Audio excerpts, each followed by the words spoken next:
survivor from the graveyard. Interview with Diana Stevens, take 1. Marking.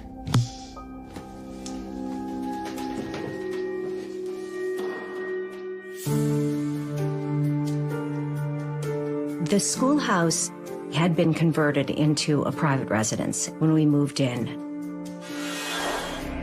The graveyard that's next to the house is a really old graveyard by American standards. I believe the original graves there date back to about 1750. The cemetery is still active. People are being buried there regularly. We probably have a funeral once every couple of weeks. And there's one gravestone in particular that's pretty much in our front yard.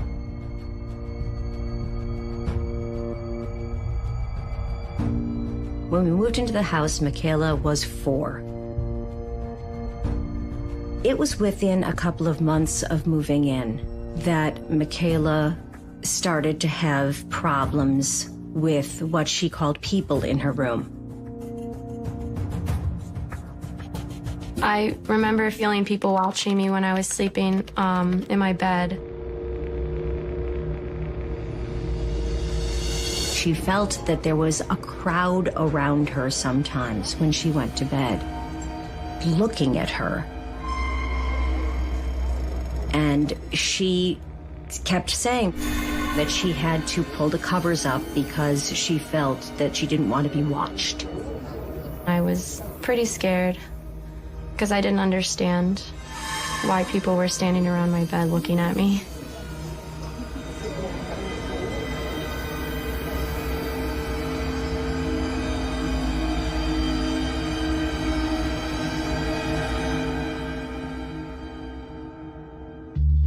Michaela's terrifying nighttime visitors became a regular occurrence.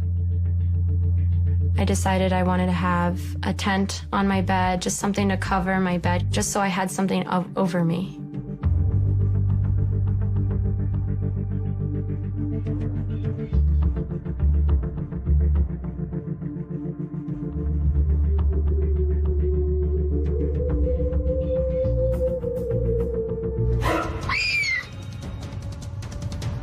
Eventually, she wanted to sleep under a small table in her room.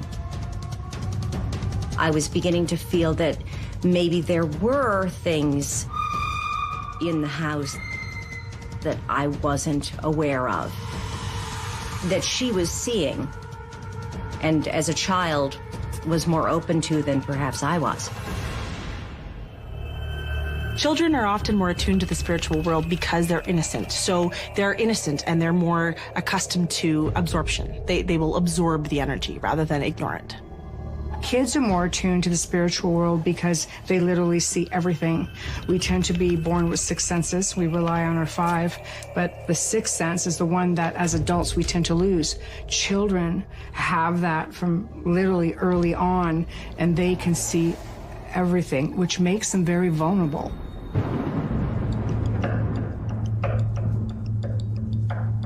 One night I was in my room in the middle of the night. Thunder woke me up. And I saw a man standing in the corner of the room near me. He didn't do anything. He just stared into the other part of my bedroom.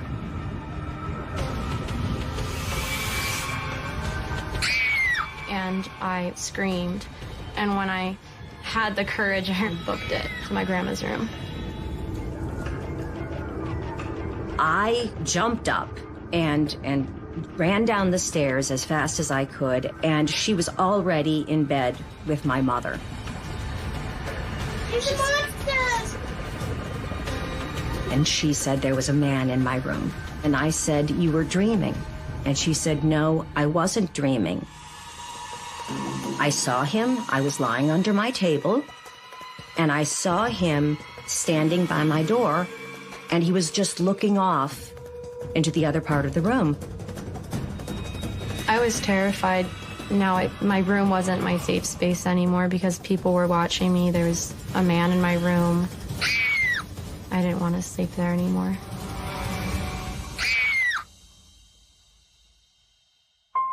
It was really tough being a mother to see that my daughter was that frightened.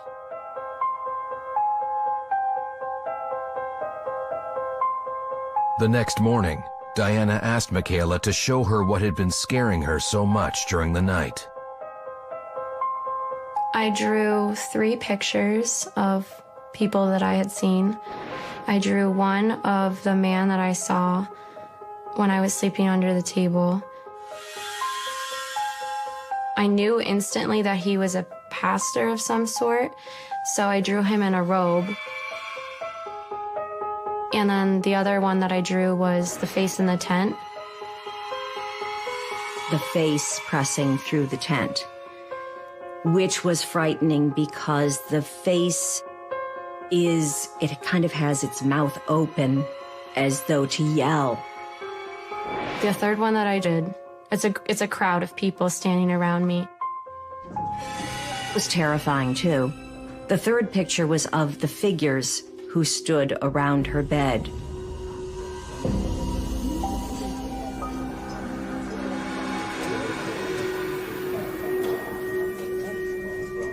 Pictures that I drew are pretty freaky looking, especially of the people in the room standing around me, the crowd of people. I was surprised at how specific and detailed these pictures were. That freaked me out. That scared me, because then I thought, okay, we have something really serious going on now. This is when I started to get frightened, because then I started to see what she was seeing, and it was no longer something nebulous or that maybe had happened in her imagination. If a child has an experience and then draws what they see, because children do tend to take things at face value, these things that they draw are absolutely unembellished. They are what they see. So a child will start to color what it's seeing. And if the photo or the picture, the drawing is getting progressively worse and darker, that tells the parent that there's a problem that needs to be addressed. As time wore on, Diana started to experience the paranormal activity for herself.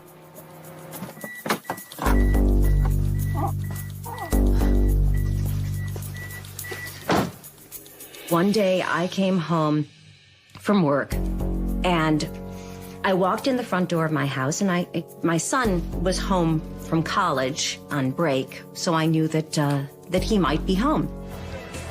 Hi, I'm home. And when I walked in the front door, there was a party going on. There was music, there were people talking, there was like the sound of glasses clinking. It was a party. Hello? And I thought it was coming from his bedroom.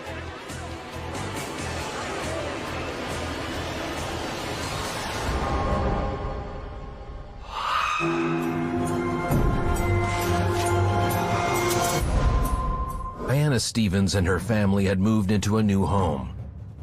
But it didn't take long for spirits to make themselves known. After her daughter Michaela had been terrified by apparitions in her bedroom, Diana soon experienced the eerie disturbances for herself.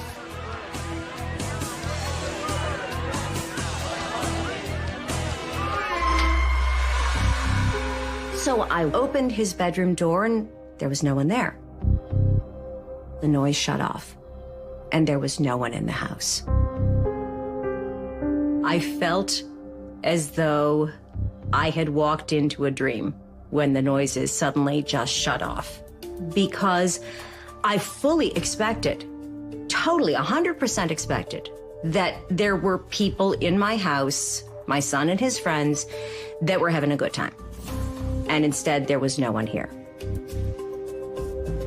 That was the first time I really took a deep breath and said, wow, we have ghosts.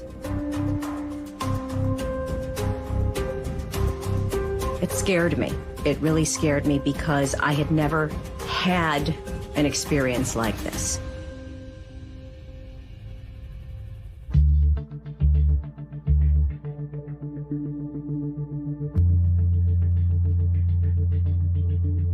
The ghostly activity began to affect Diana's mom as well. My mom said, I had a really horrible experience last night, and she said I was lying in bed, and I suddenly felt someone climb into bed next to me. She felt the sheets move, she felt the pressure on the mattress. She thought at first that one of the kids had come in and sat down on the bed, and when she turned over, she saw an old woman lying next to her. And she said, "Get out of my bed." And the woman was gone. She felt it was someone who had come from the graveyard and didn't yet know that she had passed on.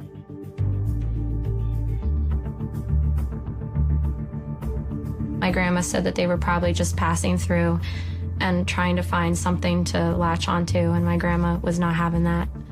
I was concerned about my mother because she doesn't get shaken up very easily, and this frightened her.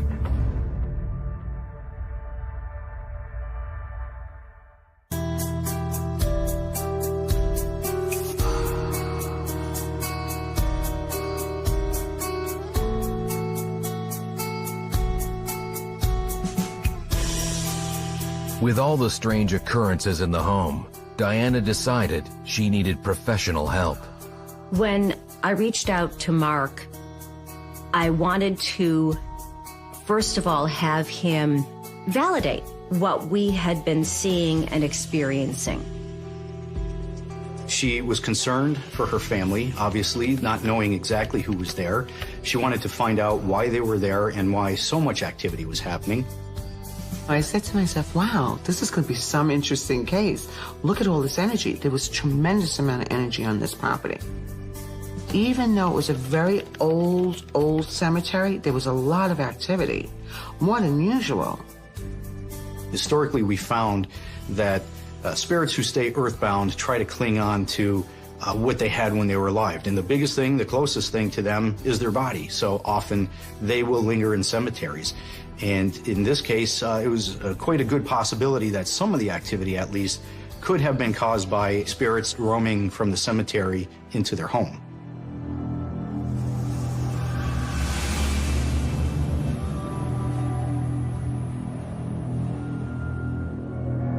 If Diana was right, there were souls that were trapped there. We wanted to make sure that they got out of there and transitioned properly to where they need to go. I sent Virginia and another investigator into the daughter's room. They started to notice these EMF spikes randomly happening. EMF stands for electromagnetic field. And when a researcher is investigating a location, they will have EMF detectors. And when the detector spikes, essentially it means that something is manifesting in the area. I walked into the daughter's room, which was on the right-hand side, and as I was standing there, as clear as a bell, this reverend came in. The reverend, I felt, was watching over the grave sites, watching over his community. He felt responsible for all that lived in the area. So when Michaela had seen that man in the robe, she felt frightened, but in fact, what Virginia said to us was that he was simply looking around, making sure everything was okay, and he had no intention of frightening Michaela. The ghostly reverend was only the beginning.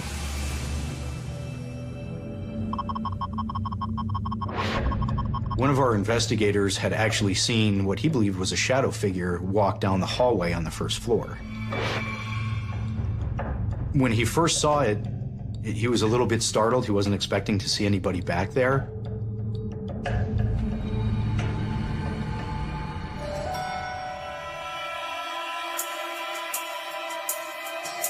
Virginia really quickly picked up on a spirit of a man she believed was named Henry.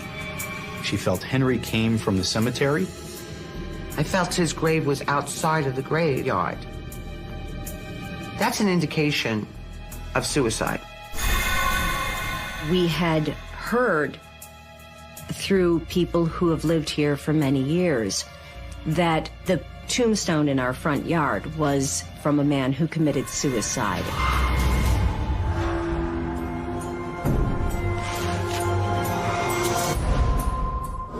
Anna Stevens' new home was situated next to a graveyard, which proved to be a conduit for spirits. Not long after moving in, paranormal activity began to manifest in terrifying ways. Desperate, Diana called in experts to help. They soon made a chilling discovery. The tombstone in our front yard was from a man who committed suicide. Sometimes they don't bury them with the group. So I said, is he outside somewhere? Is his gravesite outside? And they said, yes, there's one stone. You couldn't see it. I said, this man harmed himself. Virginia indicated to us that he was wandering and continuing to walk around the house to find a way to exit, to do something to move on. But he was afraid of moving on because he was afraid he would go to hell. He didn't want to cross over because of his teachings, because of what he was taught, that if you take your own life, you're condemned. It made me very sad to think that there was someone here who felt so trapped. Even after you pass, certain things stick with you. And this is what kept him grounded to the earth. He couldn't move forward. It was like he was in quicksand.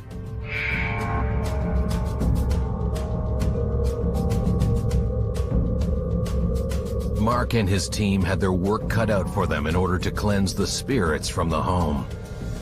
So when we came up with our plan to resolve this haunting, one of the people we wanted to focus on was the man who committed suicide. They determined that we had to cross over this one gentleman who was stuck in limbo because he committed suicide.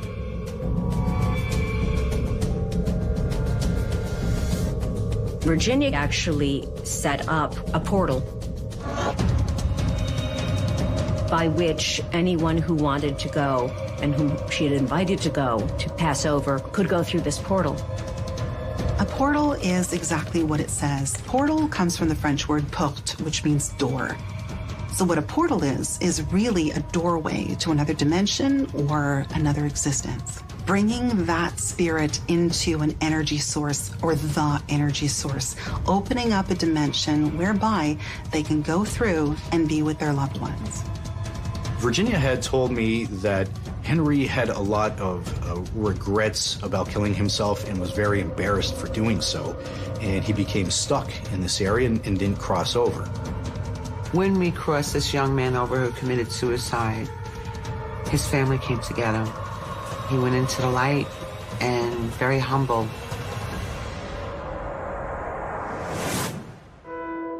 When I was doing the clearing, the Reverend said, no. I stay here with my people, and I will watch my town and take over it and oversee it and make sure everybody's fine. He was no threat. We started to do our work, and we didn't realize this, but I thought there was just one. We must have cleared over 20 people, not realizing, because the energy was so intense from those grave sites. So it's like me walking through a fog. Those people were still lingering around. So Virginia worked on trying to release a lot of those souls that were stuck behind here. I think it's terrifying to know that you have a house full of people. If she could move any along and help them find peace, that was kind of my primary goal. After we did the crossing, the house felt very joyful. I felt like everybody from the grave sites came and it was like a choir in my ear, like singing. and beautiful music was being played. It was just amazing. I was told that the portal would only be open for a couple of days, and then it would be closed. Anyone who wanted to go, and whom she had invited to go, to pass over, could go through this portal.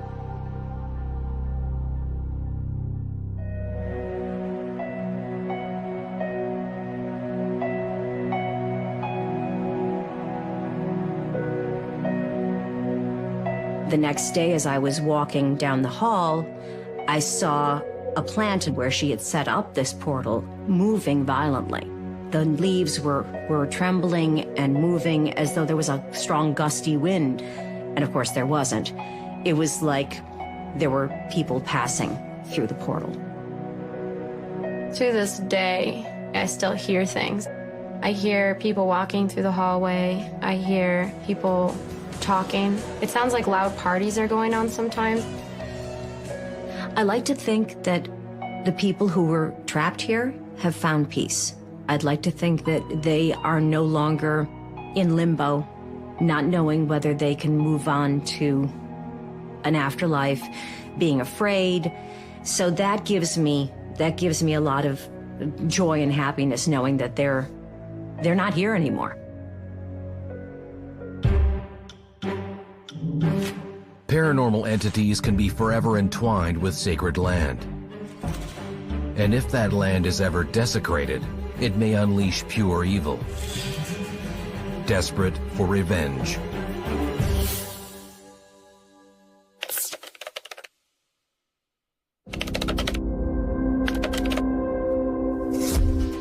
Paranormal survivor digging up demons. Interview with John Collins. Take one. Mark.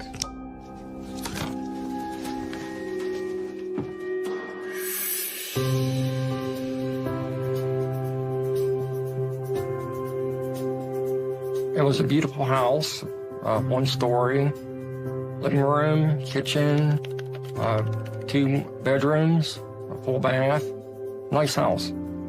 And the outside, it was a fairly big yard, plenty of room for my daughter and our dogs to run and play. John and his daughter Jenny loved their new home. Until one fateful day, a year later.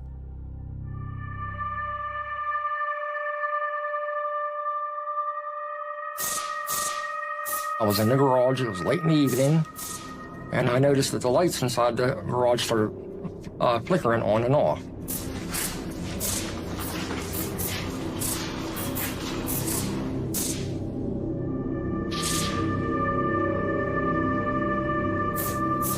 I first thought it was electrical short. We had recently put up a fence to keep the dogs in the yard, and I thought one of the fence posts went into the ground and hit the wire.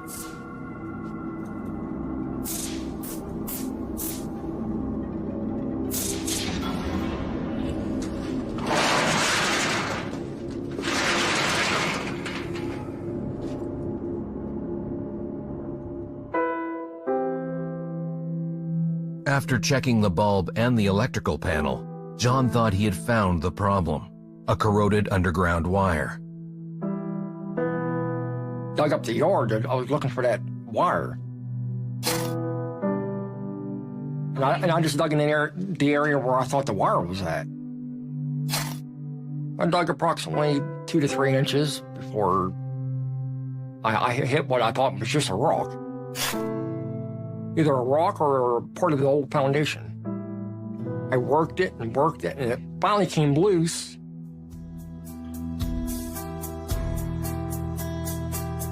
And I looked down at it, and I was like, what the heck is this thing? And I seen the date of 1880 written on it. Oh my God, that's a headstone. I don't know, a small nameplate. It had Lucy written on it backwards. And that made me think, are we on a cemetery? Wayne, the former mayor of Wellsburg, told us that there was a cemetery back in the 1800s when Wellsburg was called Lasersville. And I think it's creepy and disrespectful because them graves should have been moved to a local cemetery, not left here.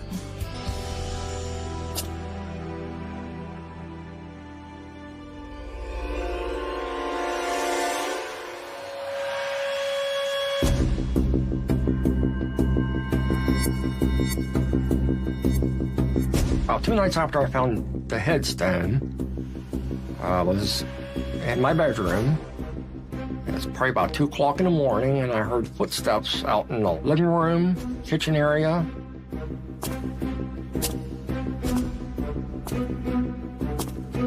It was like somebody had heavy boots on. Just boom, boom, boom. The bedroom door opened. And I was waiting for somebody to come walking in, like my mother or my daughter. But instead, I saw a blue, glowing ball of light. And it came in. It was really scary, because I didn't know what it was. There was just no explanation. It was bad. I just had this dread feeling. It scared the crap out of me.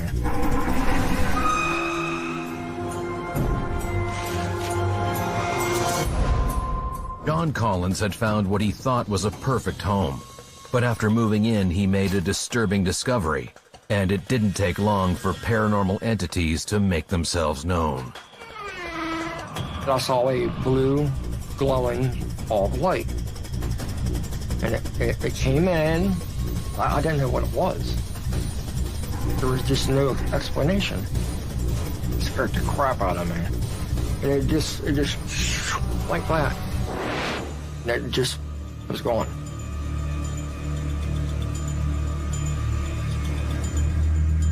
I rubbed my eyes. I was like, okay, am I seeing things? I'm like, just really tired.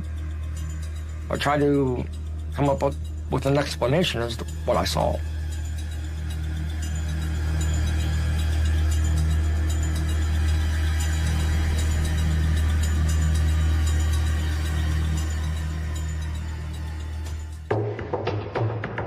After John's chilling discovery, very strange things started to occur.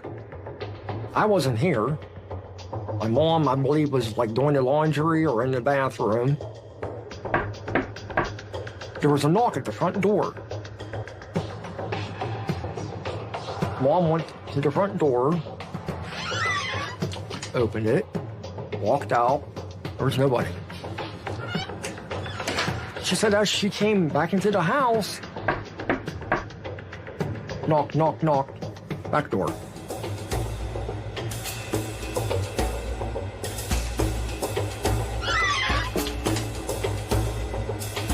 She thought it was me. She was like, well, maybe I had been at the front door and she didn't get there in time, so I went to the back. 3 knocks is supposed to be the mocking of the Trinity. Some people might hear what they refer to as the 3 knocks of the Trinity. Basically what it is, it's a mocking of faith, the Trinity being the Father, the Son, and the Holy Spirit. Normally when that happens, it is a manifestation of some kind of malevolent or perhaps demonic entity.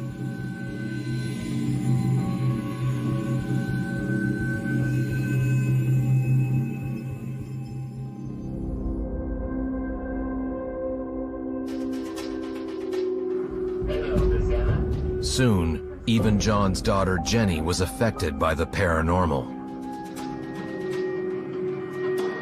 When Jenny was around 10 years old, she was in my bedroom watching TV, and my mother had to go to the restroom.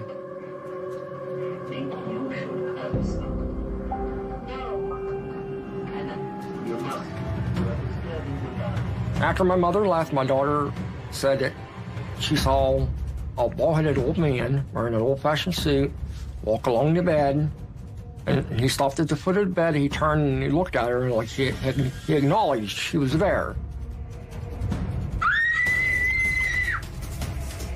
She was frightened. She has asthma, and she had an asthma attack.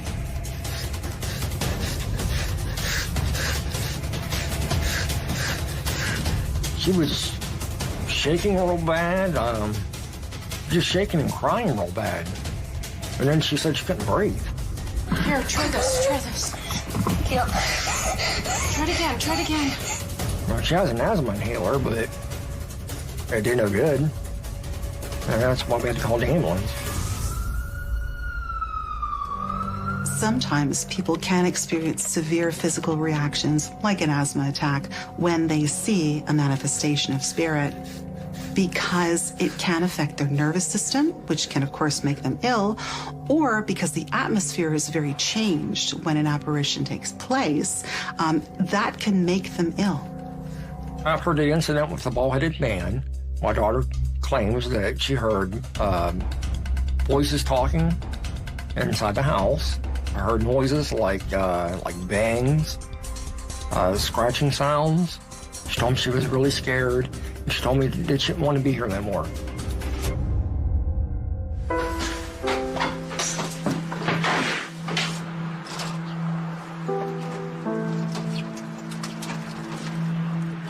So I had to contact her mother, and I mean, it broke my heart that, you know, I had to do that.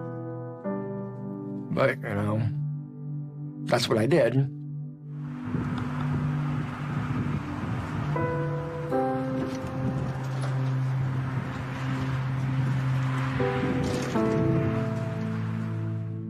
I didn't want her to go, but she couldn't stay here.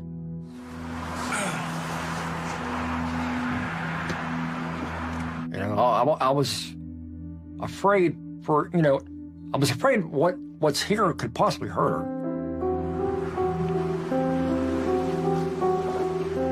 I felt helpless because I'm her dad. I'm supposed to protect her, and how am I supposed to protect her against something that I can't see? Heartbroken over his daughter leaving, John had no idea he would soon become a victim himself.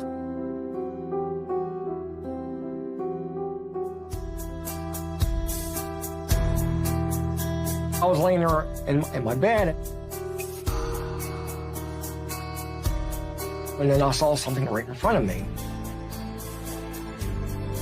Over towards the wall, I saw something black.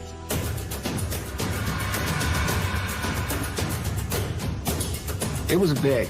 It was tall. It was probably about 7 feet tall.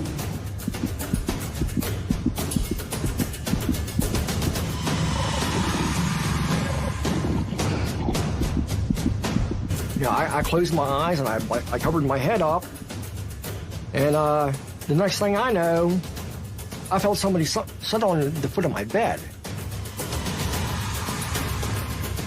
As soon as I felt it set down, I was just like, oh, God, please help me. And then I felt something ice cold, hands. They grabbed my ankles. And it pulled me. I mean, I thought, okay, this is it, I'm gonna die.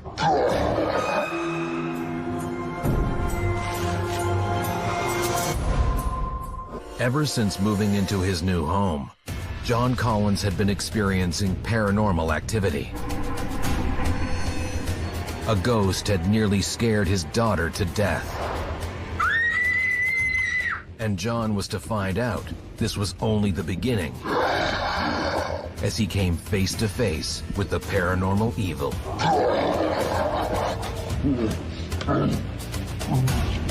I mean, it pulled me like halfway out of the bed. I started hollering, you know, in the name of Jesus, and, you know, God help me, you know, stuff like that. I mean, I thought, okay, this is it, I'm gonna die.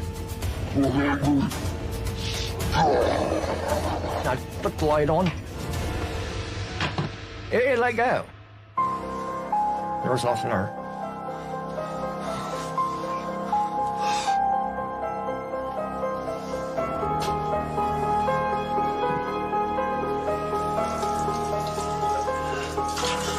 A shaken and terrified John would soon find out the spirit had left its mark. Noticed that I had scratches on me. I'm like, how did I get this on me?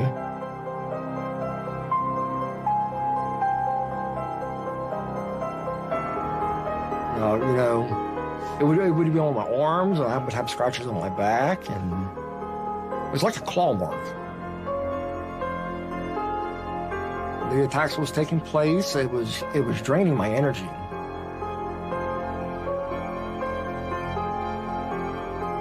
was making me sick, didn't want to eat. It was making me depressed, made me isolate.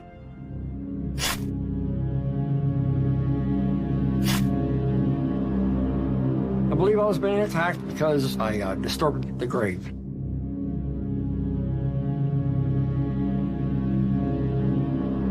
Desecrating sacred ground can be dangerous because sacred ground has an energetic area of protection around it.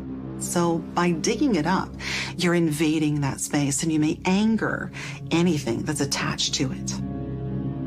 It had escalated to the point where I felt that my life was in danger. That's probably, I think that's whenever I decided to contact Carla.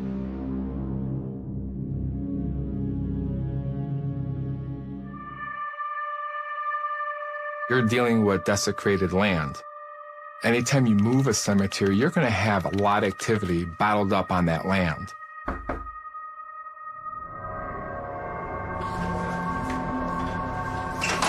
Hello, come on in. Carla. The moment we arrived at John's home, my first impression was negativity. There was this negative feeling in the air.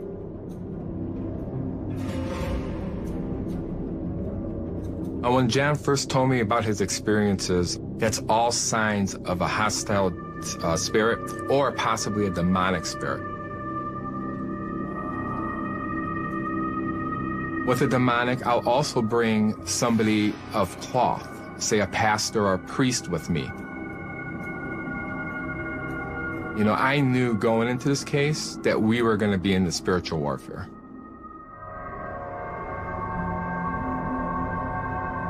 At the same time, I did ask the pastor how he was feeling. He did warn us, just to watch ourselves. If we feel anything or any type of energy come around us too close, to let him know.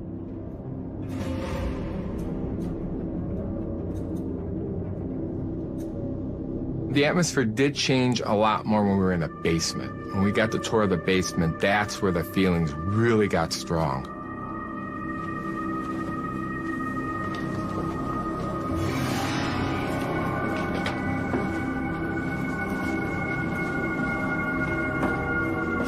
You got this weird feeling like someone was there.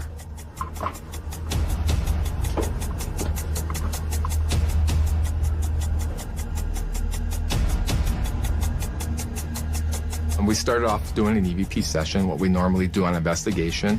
EVP stands for Electronic Voice Phenomena. And John had mentioned that he found a little plate or something like that said Lucy on it. And then all of a sudden, we started talking about Lucy. And as soon as we started mentioning that, we had some devices on the floor, they lit up. All of a sudden I heard this scuffle, like someone was shuffling their feet.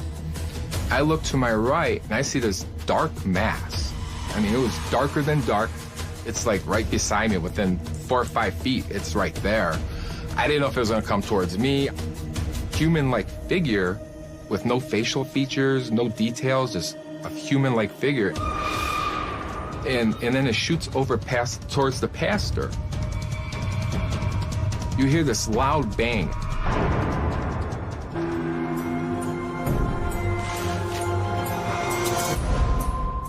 Collins had been experiencing terrifying paranormal activity in his home ever since he dug up a gravestone in his backyard.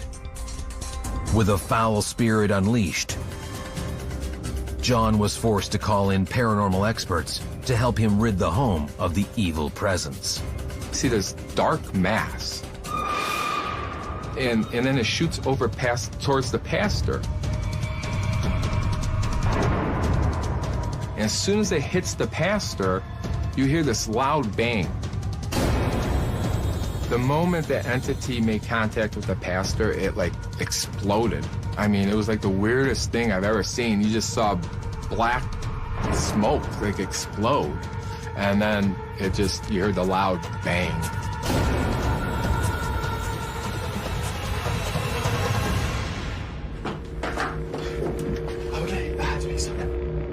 And I just happened to be holding a thermal imaging camera, and I went back and reviewed it. As I'm playing it back, I caught like one of the most amazing pieces of evidence.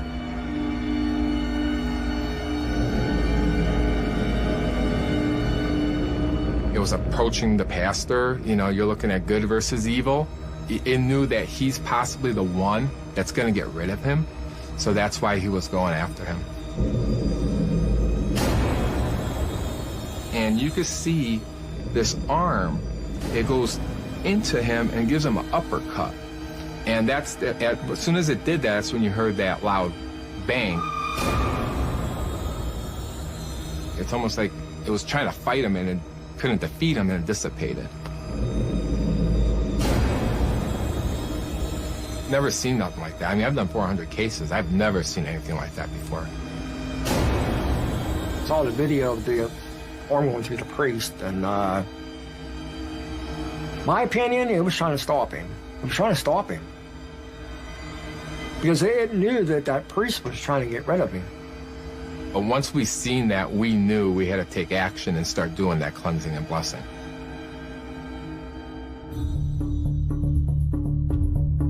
All holy saints of God, intercede for us. all holy saints of God. The way the pastor blessed the house was he went room to room. He read from the Bible. All holy saints of God, intercede for us. You should never try to combat a demonic spirit on your own. People tend to lean on their faith, wherever that may be. Bringing in a priest, for example, is probably the smart thing to do because you're trained. They have priests who are trained to deal with demonic entities. A priest believes in what he's reading. There's the power behind the words, and it empowers everybody in the room. All that positive energy, along with reciting those words of power, can usually push a negative energy out of the space. He started in the basement and worked his way up to push the entity out. Spare us, O Lord. all holy saints of God. Graciously hear us, O Lord. Be merciful. Started feeling a little bit of anxiety, and that's telling him that there's something trying to fight him. Me and my dad was at the back door, watching inside the house. I hope it'll save my family. As he approached the back door, and he was doing his blessing, whatever, all holy saints of God, intercede for us. Be merciful. I opened up the door because they were getting ready to come out. And as I opened the door and he was doing that, the blessing, whatever, me and my dad both felt a gust of wind and went right out the door. And passed right through us and went out the door. Whenever we came back in the house, whenever he was done, the heaviness that we felt was gone. It felt like the house was back. After we did the cleansing blessing, we did not believe John was in any more danger. We felt confident that we did get rid of that spirit or that demonic. To protect myself, they told me to say prayers, go to church, change anything negative in my life, go positive. I did mention to John that he may have other spirits show up just because of the land. You know, there was a cemetery here at one time. It's desecrated land. So, you know, once you remove that, they may be spirits still attached to that land. So he may start witnessing other things. I felt that, you know, it was gone. You can breathe again. You know, that heaviness was gone. It was lifted.